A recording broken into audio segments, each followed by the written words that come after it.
know what? This happens in restaurants a lot. Like you have a waiter, Yes. right? And you're working Yes. with that waiter. Yes. And the waiter's being amazing to you. And then when the bill comes, some guy you've never seen before wearing a waiter's outfit comes along. Someone from another table disguised as the waiter.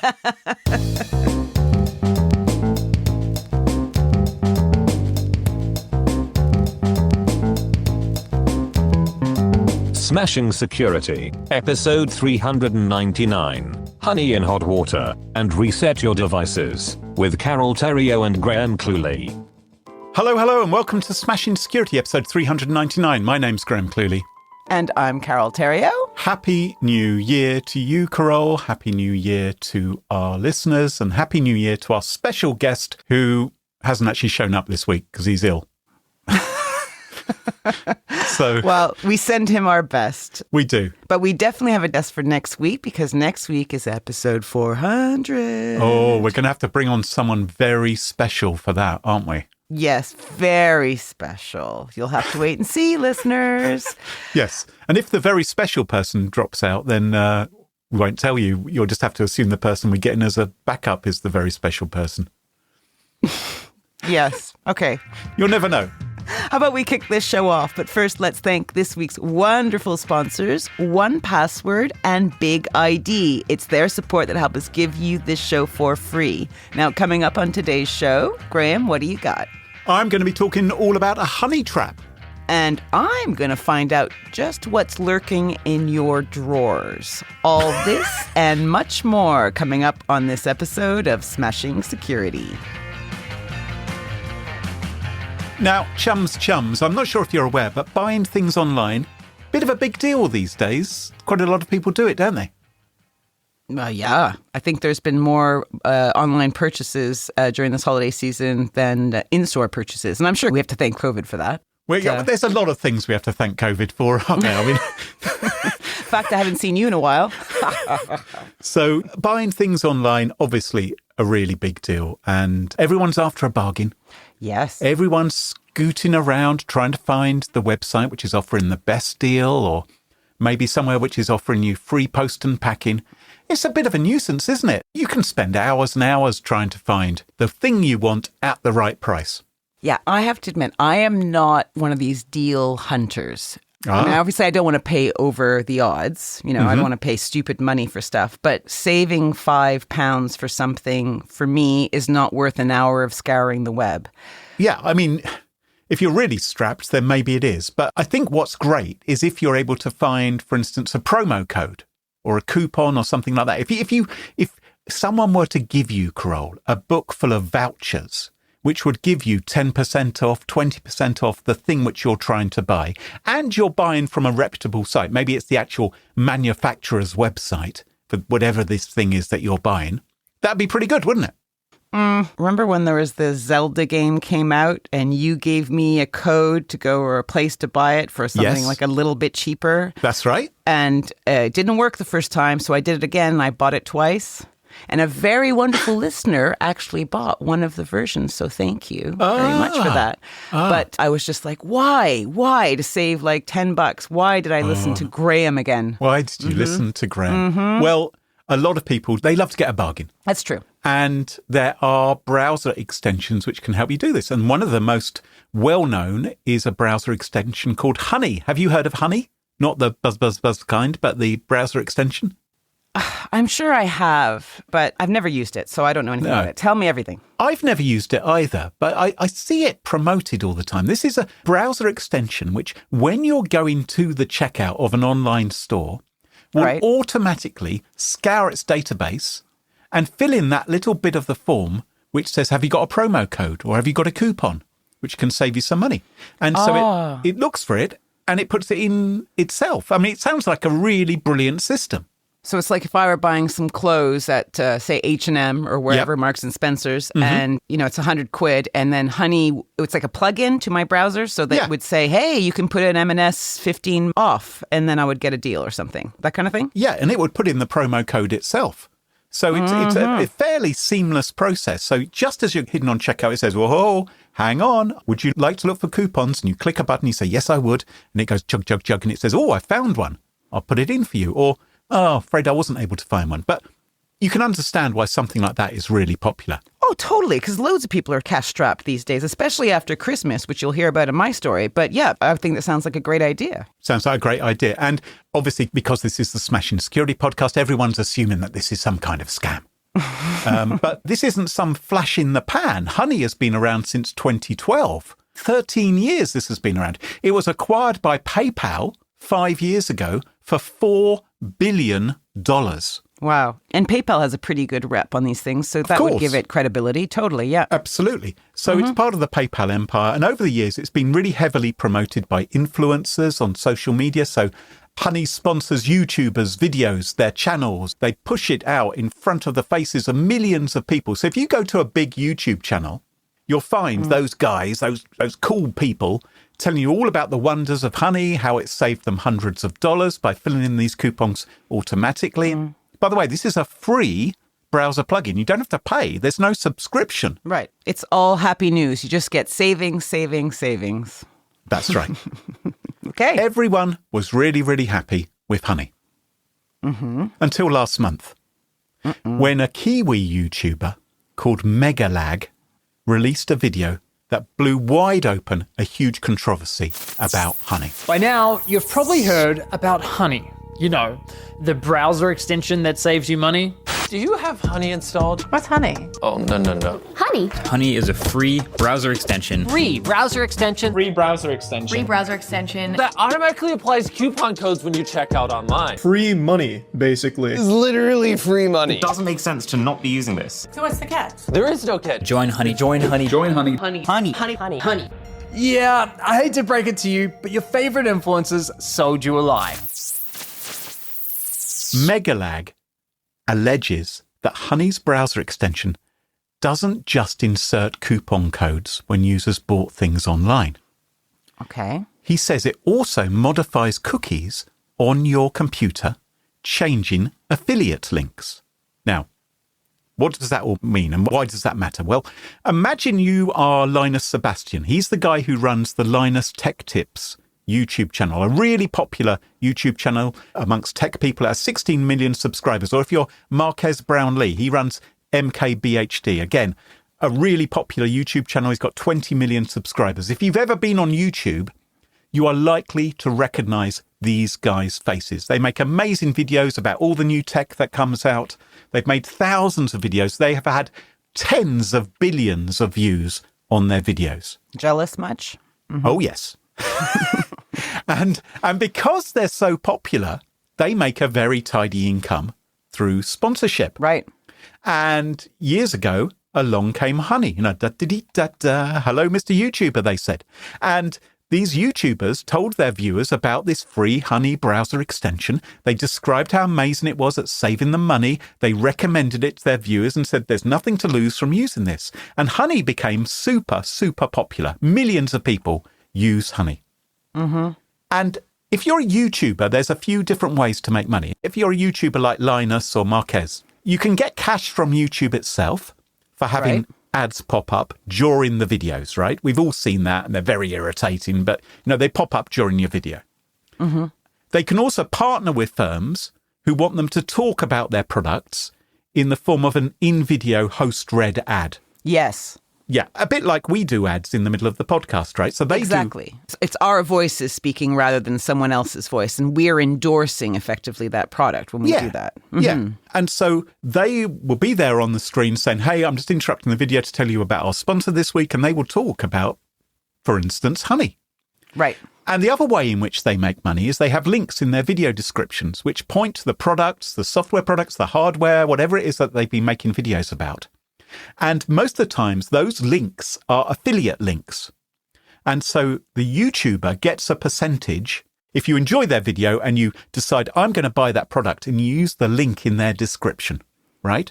Which passes on to the website a parameter which tells the website selling the product, oh, this came from Linus Tech Tips, for instance. Yeah. Throw them a few pennies. Yeah. And maybe more than a few pennies in some cases. So the YouTuber is getting a percentage. And when you follow one of those links with an affiliate link, the vendor's website sets a cookie containing the affiliate code. And that's the way that they know the customer came from Marques Brownlee rather than Linus Tech Tips or whoever it might be. Yeah. And this is a little bit complicated, but let me try and explain this. Sometimes someone will watch a video and they won't instantly buy that product, right? Or you'll do a bit more research. You may watch more than one video. You may watch a whole bunch of videos about something. Or you may read a review in a blog. Or you may take a month saving up your cash before finally going and buying the new graphics card or whatever it is that's been promoted. And you may have watched a video by both Marques and Linus. Mm-hmm. So who should get the money? Should they go half and half? I don't know. That's hard. I was going to guess that it might be the first person. Yeah. Well, of course, it may be the first person wasn't convincing at all, and it was the. What the industry tends to do is it follows a practice called last click attribution, which means that the last affiliate link the user clicked on is the one that counts. Ah, the most recent one. Yeah, I mean, you can argue whether that's right or wrong, but there's no really very easy way to make it any fairer. So that tends to be the standard. So the YouTubers don't share the cash. It's just the last one in the chain who gets it.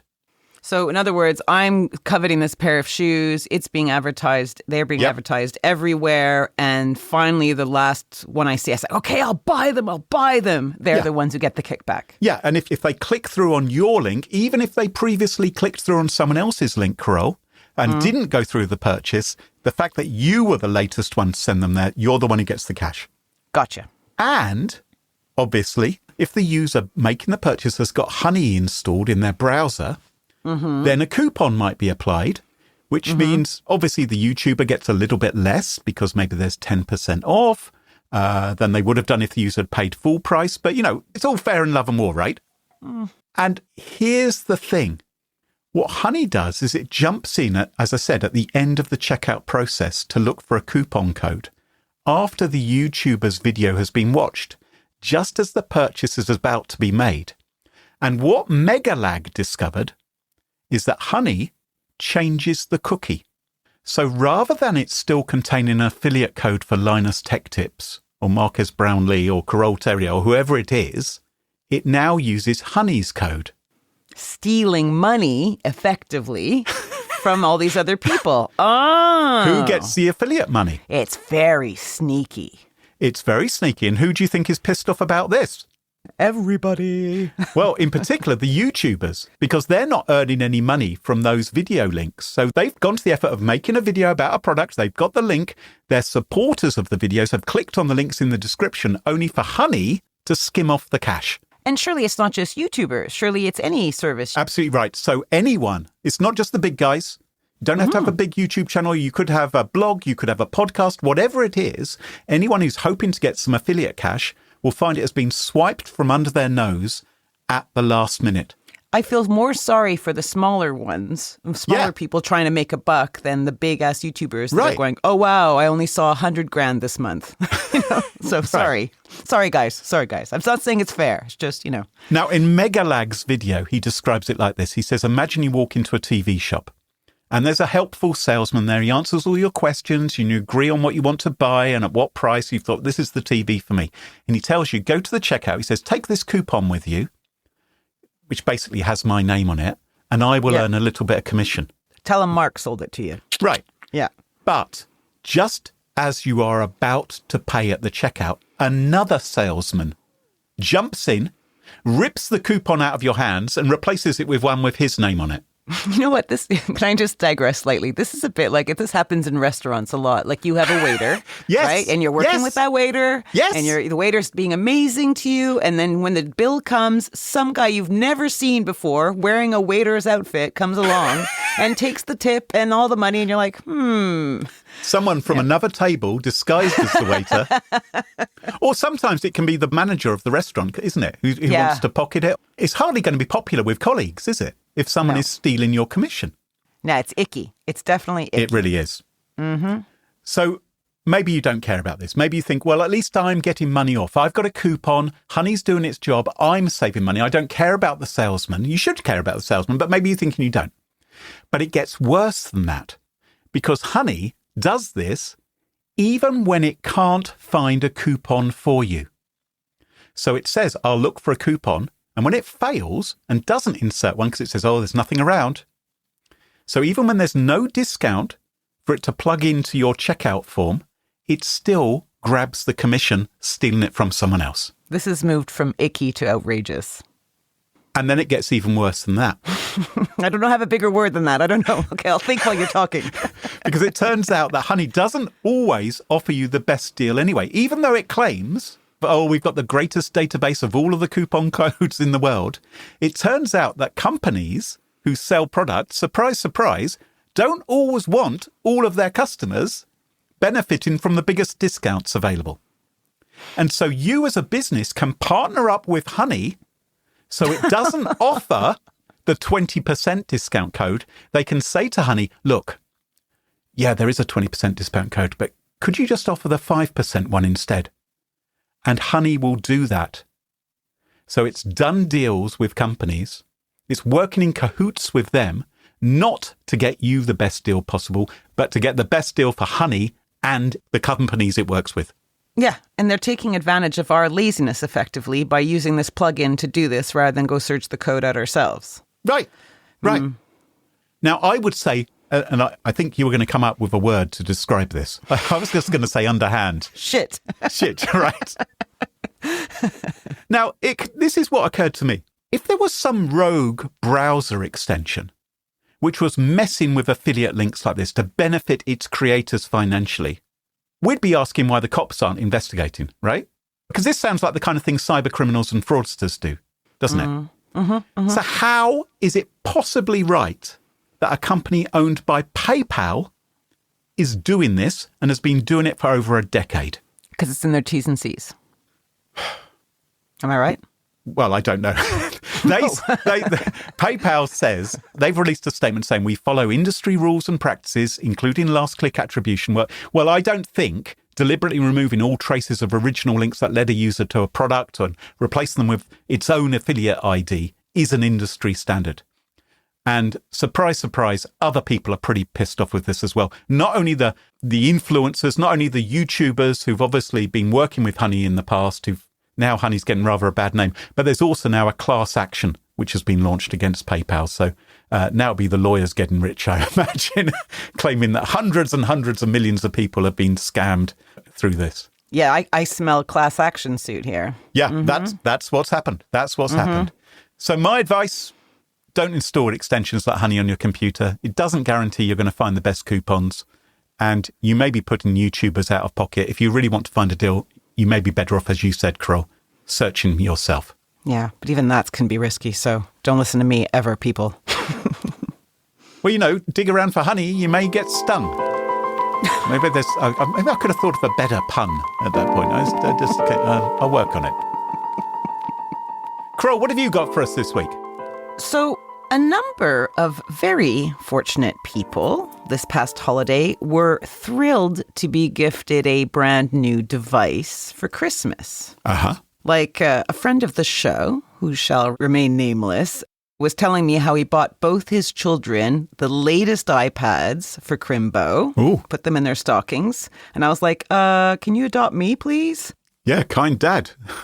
Yeah, kind dad, right? Yeah. Did you go down the route of devices in your household? No, I just bought a couple of books for my son. That's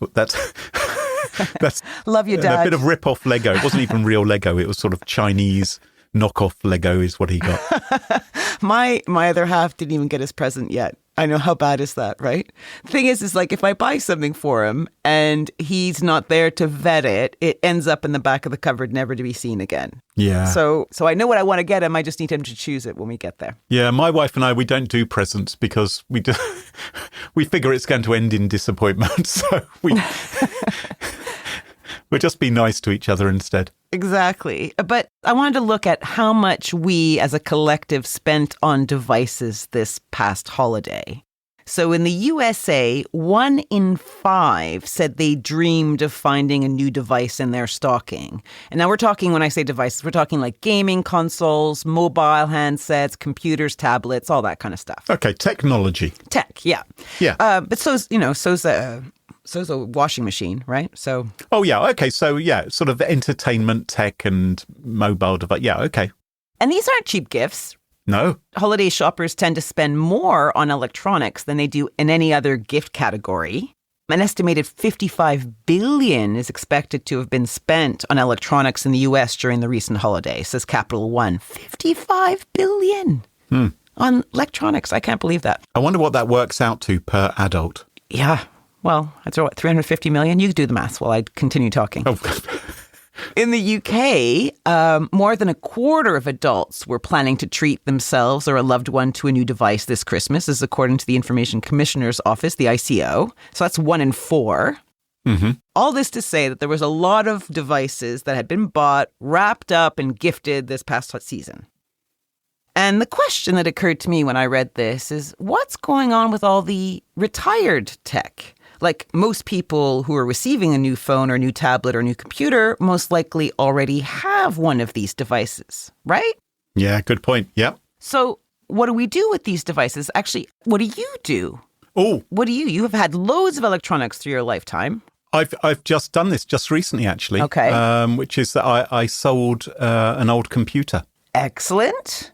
Yep, I did that. And so I've been foraging around in all my drawers looking for old phones and all kinds of old tech because, either they're going to cycle it for parts or maybe they'll be able to use it themselves. Exactly. But the thing is what do you think most people do? All right. Do people take them down the dump? Or do people give them to their kids or something? Or what would they do? They hoard them. Ah, The vast majority, like 80% of Americans and Britons, are holding on to 2 or more old tech devices. yeah. And I mean, I have a drawer full of tech crap, right? Mostly wires and cables, old headphones. Yes. With different ends, because the phones keep changing their little, connectors. So I've got tons of that. I would almost guarantee that every listener to Smashing Security has a drawer full of wires and cables and micro mini USB things. And you're thinking, oh, that'd be useful one day. I'll keep that here.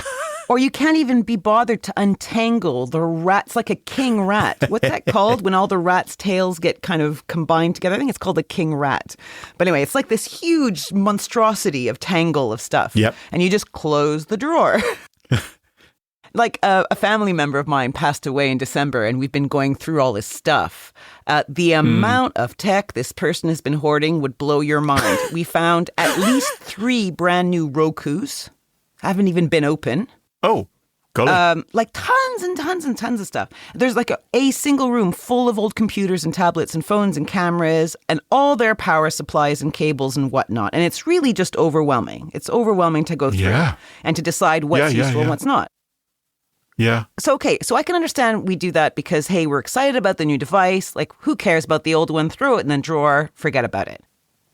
The reason, it turns out, that many of us do let this happen has to do with us not being comfortable in wiping them. Right. Most of us know that they're sensitive information, but we're not sure how to delete that stuff off the device. Yeah. So instead, we put these rather expensive, items in a drawer and forget about them. Yeah, I can well believe that's true. Yeah.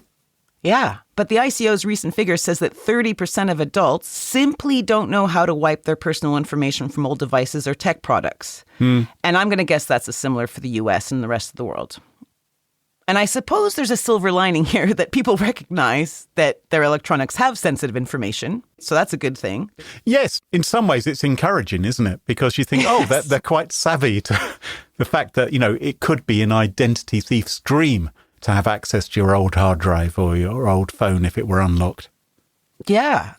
And the thing is, as you were saying, there's money to recoup in selling old devices.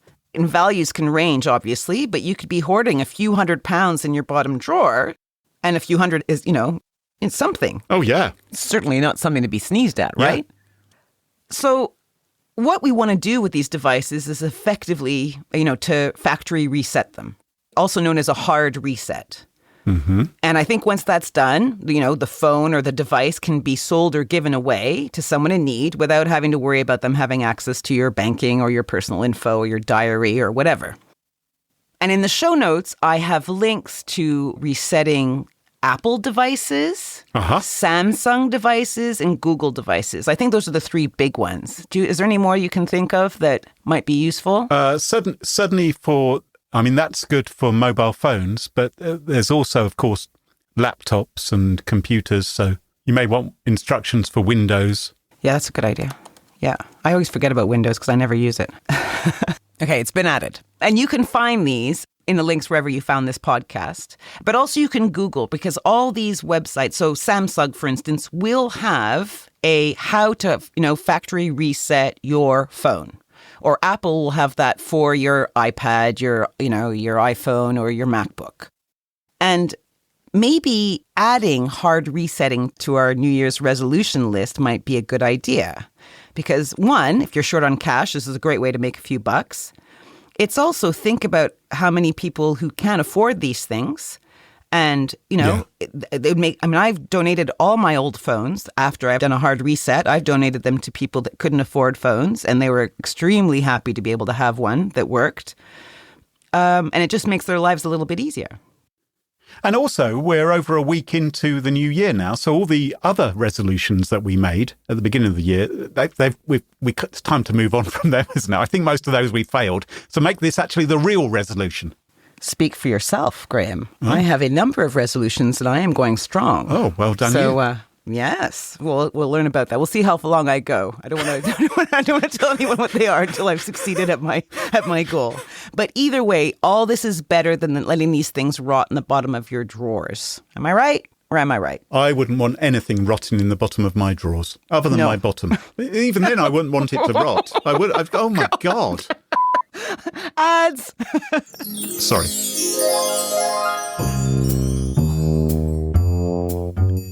Big ID helps you uncover dark data, identify and reduce risk, take action through remediation, and scale your data security strategy through seamless integration with your existing tech stack.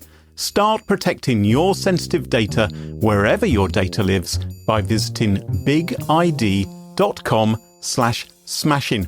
Get a free demo to see how Big ID can help your organization reduce data risk and accelerate the adoption of generative AI. Also, there's a free new report that provides valuable insights and key trends on AI adoption, challenges, and the overall impact of Gen AI across organizations. So go visit bigid.com/smashing, and thanks to the folks at Big ID for sponsoring the show.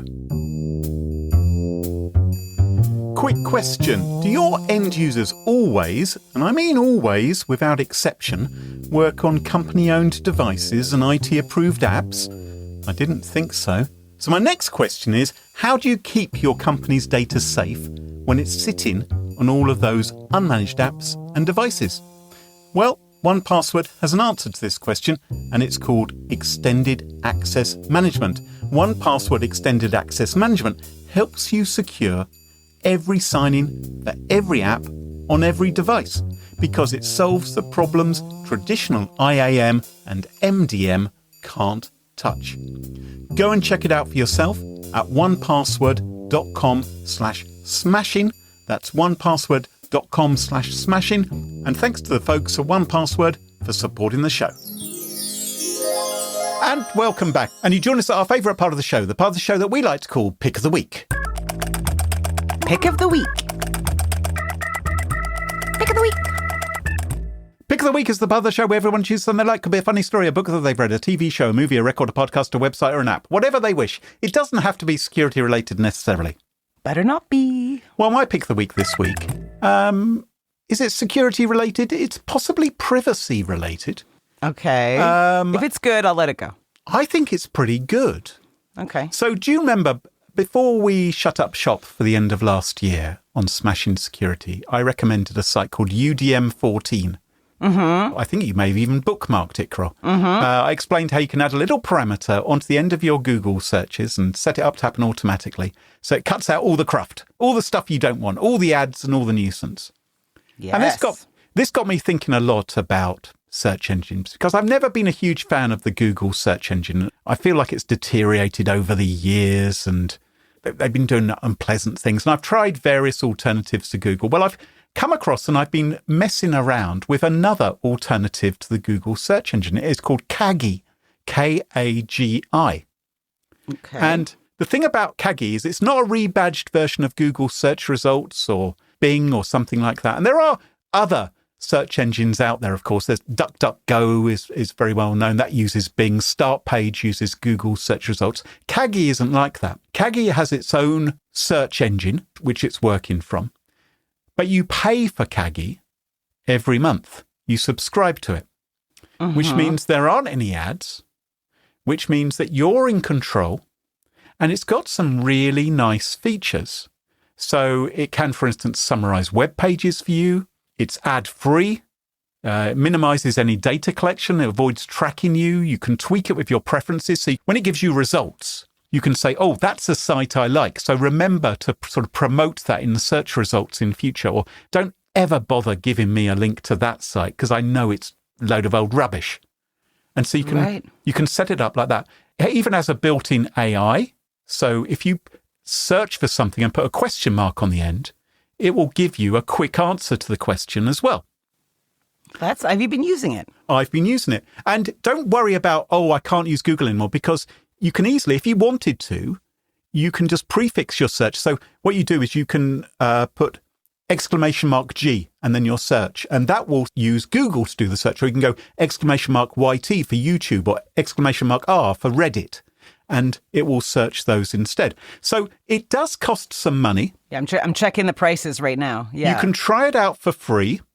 The cheapest price tier is $5. I'm currently trying out the $10 tier, which basically allows me unlimited searches. I quite like it. I'm quite impressed by it. $10 a month you're paying. $10 a month. It's obviously cheaper if you were to buy for a year. But I think it's quite good. Yeah, it's working for you? It is definitely working for me. And it has some really cute things built into it, like the Wayback Machine. So if a web page no longer exists, you can find it automatically in the Wayback Machine and other things like that. It has lots and lots of features. And I think search is important, right? It's one of the ways in which we all do our job. We all say, Google that. But I don't really like Google. So maybe it is worth spending a little bit of money on a search engine instead. So it's called Kagi, Kagi. I would suggest give it a try. See what you think. Yeah, you can try it for free, it says here, for 100 searches. Because I've been using DuckDuckGo recently, and I've been having, I like DuckDuckGo. I like its premise, I like its mission, all that. But I've been finding when I was searching for stories, for example, a lot of the news is not in my region at all, or not the regions I want to look for. So typically, in my case, it often is ending up in India, a lot of the stuff. Like I would say 90% of the results that are on the first few pages. Yeah. And I can't seem to get around it. So it's been, and I don't know if I'm doing something wrong, but, I've been searching for a number You're not running years. a VPN or anything? It doesn't think you're in India? No. It doesn't think I'm in India. I've turned off the VPN and all this. No problem. So I don't know. Anyway, so I'll try this out. This is cool. Give it a try. Obviously, $10 per month is quite a lot. But right now, I'm trying it out, and I'm quite impressed by it. Cool. Anyway, Kagi is my pick of the week. Carole, what's your pick of the week? So my pick of the week comes from my mom. Ah. Yes, she's lovely, and she lives in Canada, and it's been extremely cold there for the last few weeks. No surprise, because it is January now, and winter is fully set in. But anyway, my mom, she's a huge walker, walks every day, rain or shine, freezing or sweltering. She's out doing her walk. She typically gets 12 to 15,000 steps in every day. Amazing. Very good. But recently, despite wearing appropriate winter apparel like hat, parka, moon boots, face mask, mitts, scarves, her feet get cold, right? Her feet get cold. And that's very unpleasant, right? If you're walking, 15,000 steps, it's not very fun. Yeah. So one of her friends told her about heated socks. Have you heard about this? So heated socks. Are these USB powered or something? No. What did you charge them up? Yeah, they are battery operated heated socks. Let me send you a link here. I'll put it into the show notes for you. So the name of the ones she's using are called Field Shear. They don't just do socks. They do everything. Heated jackets and vests and hoodies and base layers and gloves and socks and everything. So these are machine washable. There's apparently 3 heat settings, so low, medium, high. The charge lasts 5 to 16 hours per charge. Right. You have 2 rechargeable batteries, which I assume you have to remove before you put it in the washing machine. Plus, it's remote controlled. Oh, yes, I can see it. It's got a little remote control with high, medium, and low. I guess that's where you choose the heat. Yeah. And so she bought these. They're not cheap. These are $60. Where do the batteries go? Where do you put your battery? I have no idea because of course, this is not my purchase. Right. But she loves them. Huh. She's been wearing them for the last few days. She says like her feet are as toasty as anything. Ah. So I'm sure there are other companies that do these, but the Field Shear ones, she bought them at Costco. So I think they were $60, but she loves them. And she's like, I'm going to wear them like as a double pair of socks. So a thin pair of socks underneath. I'll wash them once a week. Oh, Done. Yeah. And there I go. Warm Tootsies for my mom. And that is my pick of the week. The Field Shear Mobile Warming Socks. Very seasonal for all of our listeners in the Northern Hemisphere. There you and go. For those of you who are in the South, well... Get a fan. Buy them in 6 months' time. Oh, it seems they do cooling clothing as well. It's designed for the hottest climates, so they wick moisture and keep you from overheating during outdoor activity. So there you go. Terrific. Well, that just about wraps up the show for this week. You can find Smashing Security on Blue Sky, unlike Twitter, which wouldn't else have a G. And don't forget to ensure you never miss another episode. Follow Smashing Security in your favourite podcast app, such as Apple Podcasts, Spotify, and Pocket Casts. And huge thank you to our episode sponsors, Big ID and 1Password, and of course to our wonderful Patreon community. It's their support that helps us give you this show for free. And for episode show notes, sponsorship info, guest list, and the entire back catalogue of more than 398 episodes, check out smashingsecurity.com. Until next time and episode 400. Dun, dun. Cheerio. Bye-bye. Bye!